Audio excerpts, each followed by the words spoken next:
For example 3, you need to know that a rational exponent is an exponent that is a fraction.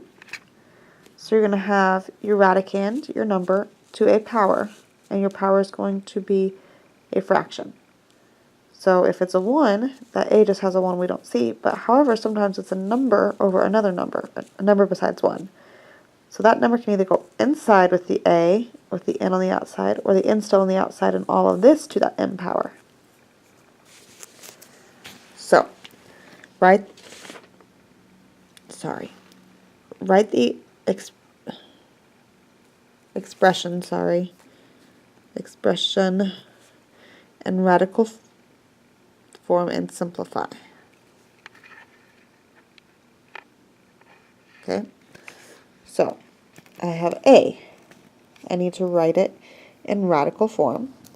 So the number on the bottom is going to be our index, the bottom of the fraction. So we're going to have our negative 125. That goes inside. This number goes on the bottom. And the other number, I'm going to write it 2 ways for you. Some people like to write it like this. And some people like to write it like this. The difference being is when you simplify.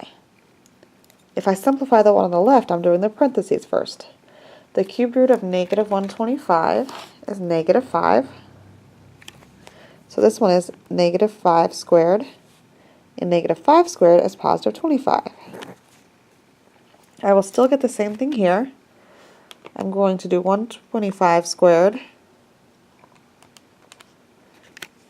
and then so that's the cubed root of 15,625. If I take the cube root of 15,625, I will get 25 still. So either way works.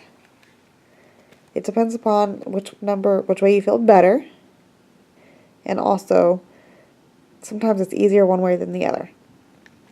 So if we do B, 64 to the 1/3, so I'm still going to write it both ways. So that 3 goes on the outside, and 64, if you want to put the 1, you can.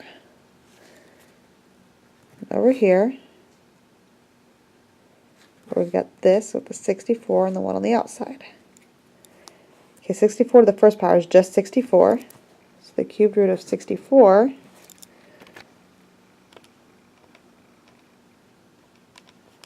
is 4. This way, you take the cubed root of 64 first, which is 4. 4 to the first power is still 4. C, 4 to the 5/2 power.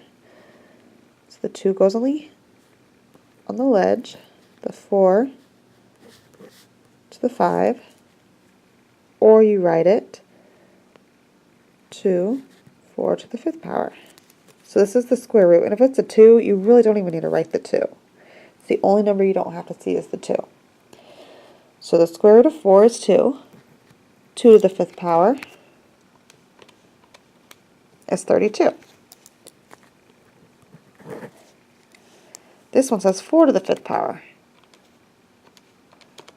which is, so we still have the square root of 1024.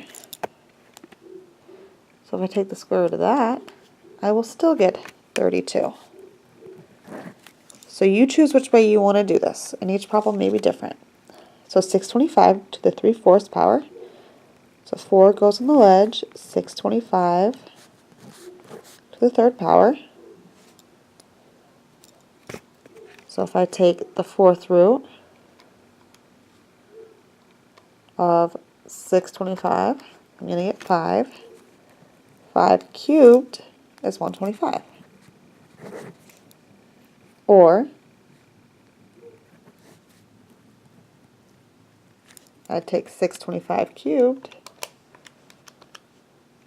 which is a really big number, so the 4th root of 244140625. And then you plug in that number,